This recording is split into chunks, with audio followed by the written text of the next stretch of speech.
ఇది ప్రజల దృష్టి మళ్లించడానికి ఇది ఒక కొత్త నాటకం.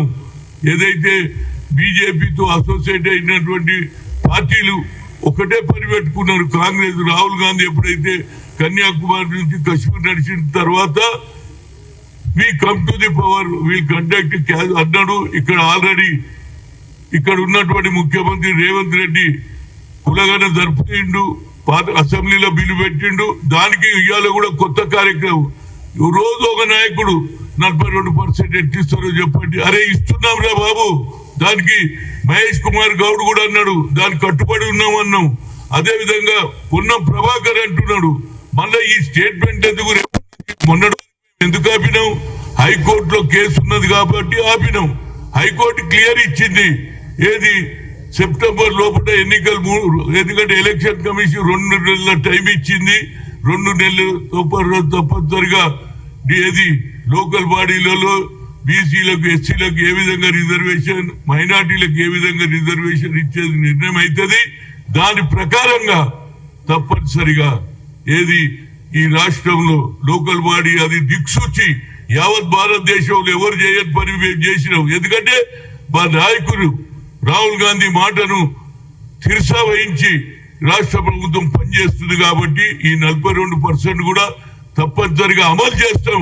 దానికి ఓబీసీ ఎంపీస్ కన్వీనర్ గా తప్పనిసరిగా ఫైట్ చేస్తాం.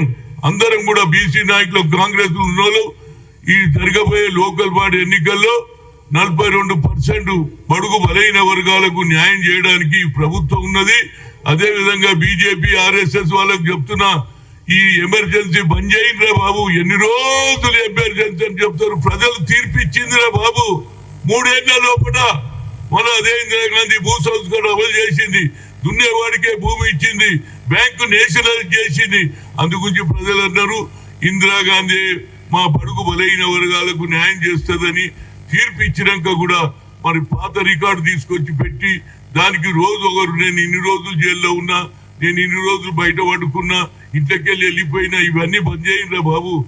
ప్రజలు ఇచ్చిన తీర్పే ఫైనల్. ఆ ఫైనల్ ను మీరు తప్పుదోవ పట్టివద్దు అనేది నా ఉద్దేశం. అదే విధంగా రేపు మహాత్మా జ్యోతిరావు పూలే సినిమా ఏది పీవీఆర్ సినిమా థియేటర్లో పెడుతున్నాం. దానికి మీడియాతో పాటు మా శాసనసభ్యులు మా పిసిసి ప్రెసిడెంట్ ఏమన్నాడంటే, అన్నా నువ్వు కేవలం మీడియా కాదు ఎమ్మెల్యేలను కూడా విలువన్నాడు. దానికి మా హరి తప్పనిసరిగా అందరికి మెసేజ్ ఇస్తారు.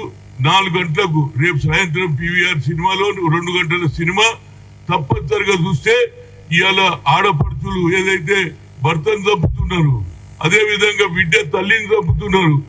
ఆనాడు ఉండే ఆచారం ఎట్లుండే ఆలు మొగలు కలిసి ఉండి దేశానికి ఒక దిక్సూచి తయారైనరు. మహిళలకు చదువు నేర్పించిండ్రు.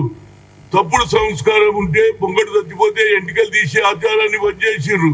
అదే విధంగా బావుల దగ్గరికి నీళ్లు రాదికుంటే ఈ అన్టచబిలిటీని కూడా దూరం చేసి అలాంటి ఆలోచన ప్రతి ఒక్కరికి కలవాలని అందులో ఎన్ఎస్ఏ యూత్ కాంగ్రెస్ వాళ్ళు కూడా దీంట్లో గ్రామాలలో సెమినార్లు పెట్టాలి. అదే విధంగా హ్యూమన్ రైట్స్ వాళ్ళని కూడా నేను రిక్వెస్ట్ చేస్తున్నా. నక్సలైట్లను చంపితే మీరు హ్యూమన్ రైట్స్ వాళ్ళు ఎట్లా చంపినట్టున్నారు. ఇదేం వాతావరణం? దీని మీద కూడా హ్యూమన్ రైట్స్ తప్పనిసరిగా స్పందించాలి. వాళ్ళే కాదు, ఇంటలెక్చువల్స్, డాక్టర్స్, ఇంజనీర్స్ అందరు కూడా సమాజంలో జరుగుతున్నటువంటి తప్పుడు దాన్ని మనం మూగు అవ్వాలంటే ప్రజలకు చెప్పే బాధ్యత మన పైన ఉంది. మేము తప్పనిసరిగా అన్ని జిల్లాలలో తిరిగి ఈ చెడు సాంప్రదాయాన్ని, ఒకప్పుడు ఎవరు హరిశ్చంద్రుడు చనిపోతే హరిశ్చంద్రుడు వారు భార్య ఎముడు ఎత్తుకపోతుంటే నా భర్తని కాపాడండి అంటున్నారు. ఇప్పుడు భర్తనే చంపేస్తున్నారు. కనుక ఈ ఆచారం పోవాలంటే తప్పనిసరిగా మనం ఆలోచన చేయాలి. అదే విధంగా ఆ 18th సెంచరీలో ఆయనకు వచ్చిన ఆలోచన ఇవాళ రాహుల్ గాంధీ గారు ఇంప్లిమెంట్ చేస్తున్నారు. బడుగు మొదలైన వర్గాల గురించి సామాజిక న్యాయం జరగాలని మా నాయకుడు కోరుతున్నాడు. కాబట్టి దాన్ని తప్పనిసరిగా మా రాష్ట్రంలో ఇంప్లిమెంట్ చేస్తాం. అదే విధంగా నంబర్ 1 సిటీ కావాలంటే ఈ చెడు సాంప్రదాయాన్ని కూడా తప్పనిసరిగా దూరం చేసేసి ఇలాంటి వాతావరణాన్ని చెడగొట్టొద్దని, మహిళలకు ఉండే గౌరవం మనకు ఉండాలి, మగవాళ్ళకు ఉండే గౌరవం ఉండాలి. భార్యాభర్తలు కలిసి ఉండాలి, పిల్లలు కూడా తల్లి మీద ప్రేమ చూపించాలి, భార్యాభర్త మీద ప్రేమ ఇద్దరు కలిసి ఉన్నప్పుడే సంసారం బాగుంటుంది. లేకపోతే తల్లిదండ్రులకే చంపేస్తే, తండ్రినే చంపేస్తుంటే పిల్లల భవిష్యత్తు ఏం కావాలి, వాళ్ళు కూడా రేపు పెళ్లి అవుతుంది.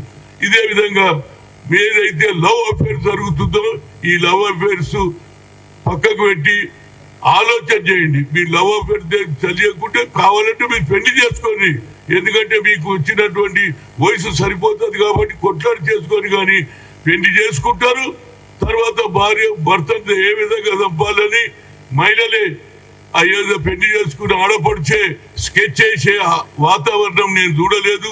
దీని మీద నేను ఏది లేవు, ఇదైతే మన ఏది హైటెక్ సిటీలో ఏదైతే జరుగుతుందో అది కూడా బంద్ కావాలని నేను ఎవరికి శ్రీధర్ బాబుకు లెటర్ రాస్తున్నా. అన్నిటికంటే మించింది ఏంటంటే ఈ వాతావరణాన్ని చెడగొట్టడానికి వాతావరణం నేను చూడలేదు. దీని మీద నేను ఏది లేవు, ఇదైతే మన ఏది హైటెక్ సిటీలో ఏదైతే జరుగుతుందో అది కూడా బంద్ కావాలని నేను ఎవరికి